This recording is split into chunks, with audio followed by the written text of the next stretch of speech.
नमस्कार. श्रवणानंद उपक्रमांतर्गत आपण ऐकतो आहोत स्वामी गोविंद देवगिरी लिखित श्रीराम कथामृत. ज्याला अमृत तत्वाची इच्छा आहे त्याने आपल्या दृष्टीचा संकोच करावा. दृष्टीम तत प्रतिनिवर्त्य निवृत्त तृष्णः. आपण सारखे जे बाहेर बघतो थोडं आत बघायची सवय लावावी. बाहेर तीर्थयात्रा करण्याने पुण्य मिळते, पण शांती करता मात्र अंतरयात्रा करावी लागते. या सर्वच्या सर्व वानरांना स्वयंप्रभा हा सगळा उपदेश करते. मुदुहु नयन बिबरत जी जाहू पैहू स्थितही जनिपछताऊ. स्वयंप्रभेने जेव्हा त्या वानरांना डोळे मिटायला सांगितले तेव्हा वानरांना वाटले आपण काय वेडे आहोत. इतका सोपा उपाय होता. उगीचच आपण इकडे तिकडे हिंडत बसलो. सर्वांनी शांत बसून डोळे मिटले. नंतर जेव्हा त्यांनी डोळे उघडले तेव्हा त्यांनी पाहिले की ते सरोवर नाही, ती फळं नाहीत, वृक्ष गुंफा स्वयंप्रभा का कोणी नाही. समोर केवळ एक अत्यंत विशाल असा एक सागर पसरलाय. आता हे सगळे वानर एकमेकांकडे पाहू लागले. नेमके काय झाले कोणालाच कळेना. प्रत्येकाला वाईट वाटलं ते या गोष्टीचं की त्या गुंफेतली 2-4 फळं आपण बरोबर घेतली असती तर बरं झालं असतं. आता पुन्हा तीच पंचायत झाली. समोर समुद्र हेलावतोय पण प्यायला पाणी नाही, खायला फळ नाही. त्या तपस्विनीने आपल्याला फसवलंय असं प्रत्येकाला वाटू लागलं. एक वानर म्हणाले, अरे मी पोटभर खाल्ली सुद्धा नव्हती, आता पुन्हा उपवास आला. सर्वांना फार वाईट वाटलं. प्रत्येकाच्या अंतःकरणामध्ये इतकी निराशा निर्माण झाली की आता जगण्याला काही अर्थच नाही असंही वाटू लागलं. जगून करणार काय? किष्किंधेला परत गेलो तर आपण काही शोध लावू शकलो नाही म्हणून मारले जाऊ. शोधासाठी दिलेली मुदत संपत आली. काय करावं काही कळत नाहीये. पुन्हा नैराश्याचं सावट सगळ्या वानरांवर आलं. अंगदाच्या नेत्रातून अश्रूंच्या धारा वाहू लागल्या. वडील गेले, आता माझेही प्राण जाणार.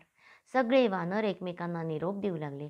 बाबांनो, आपल्यातले जो कोणी जगेल वाचेल आपल्या घरी पोचेल त्यांनी दुसऱ्याच्या घरी निरोप देऊन टाका बरं. वानरांमध्ये जांबवंत सर्वात वृद्ध होते. अशा वेळी वृद्ध माणसं कामाला येतात. जांबवंत म्हणाला, बाबांनो, असं निराश होऊन चालत नसतं. जीवनात संकट येतात म्हणून काही धीर सोडून बसायचं. देहात प्राण असेपर्यंत आपण आपला प्रयत्न केला पाहिजे. वानरांनी विचार केला होता की असं उपाशी मरण्यापेक्षा आपण आता जीव द्यावा. जीव देण्याचा विचार, आत्महत्येचा विचार वृद्धांच्या मनात जास्त येत नाही, तो तरुणांच्या मनात जास्त येतो. सध्या नकारात्मक चिंतन खूप वाढलंय. त्यामुळे आपल्यातली मनं आपल्याला स्वस्थ ठेवता येत नाहीत. माहेरून कितीही दुःख नसतं, दाखवलं नाही, बाकी सगळं ठीक असतं. घरात चांगली सुव्यवस्था असते, खायला प्यायला मजेशीर असतं, सगळ्या गोष्टींची आपण काळजी घेतली, पण आपल्या मनाला स्वस्थ कसं ठेवावं याचं चिंतन आपण कधीच केलेलं नाही. या ठिकाणी मला केदारनाथहून येत असताना भेटलेला तो साधू मला नेहमी आठवतो. दोन्ही पायांनी अपंग होता. अधिकाधिक 16-17 वर्षाचा तो मुलगा. तो साधू आहे. खुरडत खुरडत वरती चाललाय. मी त्याला बघितले. एक बालसाधू असा चाललेला पाहिल्यावर मी जरा थांबलो. मी त्याला म्हटले, महाराज, मी तुमचे पैसे भरतो आणि डोली करून देतो. तुम्ही केदारनाथाच्या दर्शनाला जा. तो हसून म्हणाला, नकोय मला. इतक्यात 2 गुजराती भगिनी तिथे आल्या. त्या देखील वरती दर्शनाला चालल्या होत्या. त्या पुन्हा मागे आल्या. मला म्हणाल्या, महाराज, आमची पण अशी इच्छा आहे की आपण सगळे मिळून एक डोली त्याला करून देऊ. आम्ही तिघे त्याला समजावू लागलो. तो इतका छान हसत होता. मी त्याला विचारले, अरे बाबा, तू वरती जाशील कसा? मी धडधाकट असताना वरती जाताना मला काय ताप झाला होता, मला ठाऊक आहे. तू पायाने अपंग आहेस तर वरती कसा जाशील? त्याने फार मौलिक उत्तर दिले. तो म्हणाला, ज्या केदारनाथ बाबाने इथवर आणले तो केदारनाथ बाबा मला वर घेऊन जाईल. तुम्ही काळजी करू नका. तो प्रसन्नतेने हसला आणि निघाला. अशा प्रसंगातून आपण थोडा विचार केला पाहिजे. त्याच्याकडे काय होते? 1 पैसा त्याच्याजवळ नव्हता. त्यांनी प्रारब्धाने त्याला दोन्ही पायांनी वंचित ठेवले होते. तरी पण त्याच्या चेहऱ्यावरचे ते प्रसन्न हास्य, तो आत्मविश्वास आयुष्यभर शिकवेल अशा प्रकारचा होता. आपल्याला देवाने सगळं दिलं असतं, पण आपल्याला सदानकदा रडण्याची सवय लागलेली आहे. वाटेल त्या दुःखावर मात करून मी जीवनामध्ये विजयी होईन अशा प्रकारचा प्रचंड आत्मविश्वास आणि उत्साह मनुष्याला हवा. दुःखे येतात. दुःख आहे म्हणून सुखाला मूल्य आहे. जीवनामध्ये दुःखच नसतील, आपत्तीच नसतील, संकट नसतील तर जीवनाला स्वादच राहणार नाही.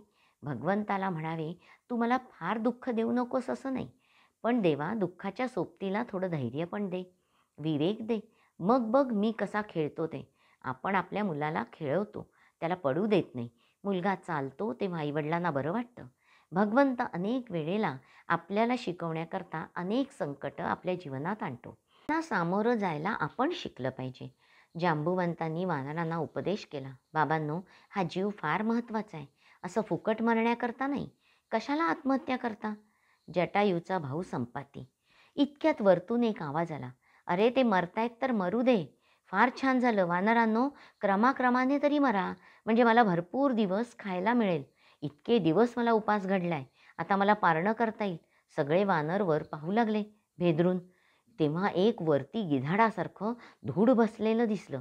सगळ्या वानरांनी विचार केला, आपण उपासमारीने तरी मरू, हा आपल्याला खाऊन खाऊन मारून मरेल, आता काय करावं? जांबवंताच्या भाषणाचा प्रभाव अंगदावरती आला. इतरांना जितकं समजावावं लागलं तितके अंगदाला समजावावे नाही लागले, म्हणून तर त्याला नेतृत्व दिलंय. अंगद लगेच सावरून उभा राहिला. अंगद सगळ्या साथीदारांपुढे भाषण करतो, मित्रांनो, आपण एका कार्याला निघालोय, त्यामुळे आपण त्यात सफल झालो तरी आपला उद्धार आहे, विफल झालो तरी आपलाच उद्धार आहे.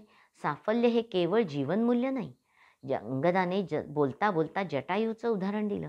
जटायू आपल्या कार्यात सफल झाला नाही, पण तुम्ही ती गोष्ट ऐकलीत ना, भगवान श्रीराम प्रभूंनी आपल्या मांडीवरती घेऊन जटायूचे सांत्वन केले.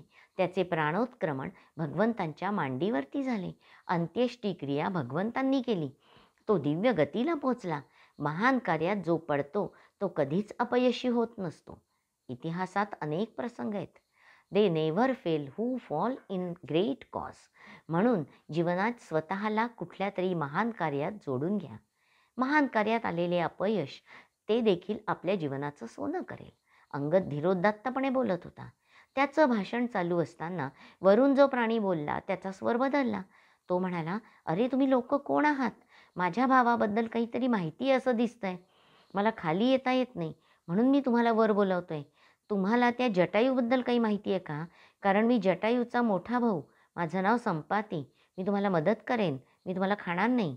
पुष्कळ वर्ष झाली माझं आणि जटायूशी पुन्हा भेटणंच झालं नाही आहे. वानरांना बरं वाटलं. सगळे वानर वर संपाती बसला होता तिथे गेले. त्याचे पंख जळालेले होते, त्यामुळे त्याला हालचाल करता येत नव्हती. तो तिथल्या तिथे थोडं थोडं हलतो. संपातीने आपली आत्मकथा वानरांना सांगितली. वाल्मिकी रामायणात मोठ्या विस्ताराने ही कथा येते. जटायू आणि संपाती हे दोघे बंधू. संपाती अतिशय महत्त्वाकांक्षी. एकदा सूर्यापर्यंत जावे म्हणून दोघे बंधू निघाले. मध्ये दाह व्हायला लागला. जटायू मध्येच परतला. संपाती मात्र अधिक आत्मविश्वासाने पुढे जात राहिला. त्याच्या पंखांचे दहन झाले. तो खाली पडला. चंद्रमा नावाच्या एका ऋषींच्या आश्रमासमोर पडला. ऋषींनी औषधोपचार करून त्याला बरं केलं. आता त्याच्यामध्ये उडण्याची शक्ती राहिली नव्हती. तो अपंग झाला. संपातीने जटायूची कथा विचारली. अंगदाने जटायू कसा मरण पावला हे सांगितले. भगवंताच्या कार्यामध्ये आपल्या भावाने देह ठेवला हे पाहून संपातीच्या नेत्रातून अश्रूंच्या धारा वाहू लागल्या. तो म्हणाला, माझा भाऊ जटायू फार थोर होता. माझ्या वानर मित्रांनो, एक काम करा, मला उचला, समुद्राच्या तीरावर घेऊन चला. माझ्या जटायूला थोडी जलांजली दिली पाहिजे. मला त्याचं थोडं तरी श्राद्ध केलं पाहिजे. श्राद्धविधीचे महत्त्व. संपाती जन्माने गिधाड आहे, पण आपल्या भावाचं श्राद्ध करतोय. आपण आपल्या वडिलांचं श्राद्ध करतो का हे जरा आठवा. इतका मोठा फापट पसारा आम्हाला करता येत नाही असले मूर्खपणाचे उद्गार पुन्हा कधी काढू नका. आमच्या शास्त्रकारांनी अत्यंत सोपा श्राद्धविधी सांगितलाय. श्रीमद भागवत ग्रंथामध्ये भगवान म्हणतात, श्राद्धे कुर्यानस विस्तरम. विस्तार करू नका, छोटंसं ब्राह्मण भोजन करा. समजा मी अगदीच विपन्न आहे, थोडासाही दानधर्म करण्याची माझी ऐपत नाही, अशा वेळी तुकडोजी महाराजांनी त्यांच्या ग्रामगीतेमध्ये श्राद्धाचा आधुनिक विधी सांगितला आहे. समाजाला सोपं सोपं कसं द्यावं याचे जे काही आदर्श आहेत त्याबद्दलची ती ग्रामगीता आहे. त्यांनी म्हटलं आहे, आपल्या वडिलांचा किंवा दिवंगत व्यक्तींचा फोटो ठेवा, हार घाला, सगळी घरची मंडळी गोळा व्हा, देवाजवळ प्रार्थना करा. जमत असेल तर एखाद्या संस्थेला काहीतरी द्या. वैदिक कर्माकरता श्रद्धा असेल तर वैदिक पद्धतीने पूर्ण श्राद्ध करा, अन्यथा अन्य काहीतरी करा. आपल्या वडिलांना विसरू नका. आपल्या वाडवडिलांचे स्मरण करीत राहणे हे आपल्याला आपले भावी जीवन सुखी करण्याकरता अत्यंत प्रेरणादायी ठरते.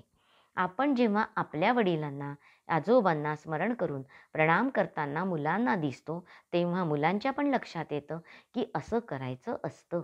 पण मुलांनी कधी आपल्या वडिलांना श्राद्ध करताना बघितलंच असेल तर ना. आणि शास्त्रकारांनी आपल्याला शेवटचा पर्याय सांगितलाय. वडिलांचा फोटोही नसेल तर मीच भिक्षा मागून खातोय, त्यामुळे साधा हारही विकत आणता येत नाही, तर वडिलांचे श्राद्ध कसे करू? असा प्रश्न पडू देऊ नका. शास्त्रकार म्हणतात, थोडं गावाच्या बाहेर जा, दक्षिणेकडे तोंड करा, नमस्कार करा, वडिलांचे 3 वेळा स्मरण करा.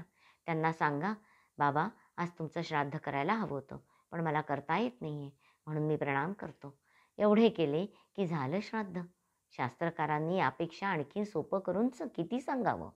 आपल्याला करायचे नसते ही मूळ गोष्ट असते. ज्याला करायचं नसतं तो 10 सबबी सांगतो आणि ती बुद्धिवादाच्या आड तो लपतो. माझ्या बुद्धीला पटत नाही हे असंही म्हणतो. लेच घराबाहेर काढतील तेव्हा पटेल. जितकं सुगम कर्मकांड आणि सुलभ पर्याय आम्हाला आमच्या वैदिक आचार्यांनी दिले, तसे सुगम कर्मकांड जगात कुठेही नाही. मी वृषाली केळकर आजच्या वाचनाचा येथे समारोप करते. हरिओम तत्सत. श्री रामचंद्रार्पणमस्तु.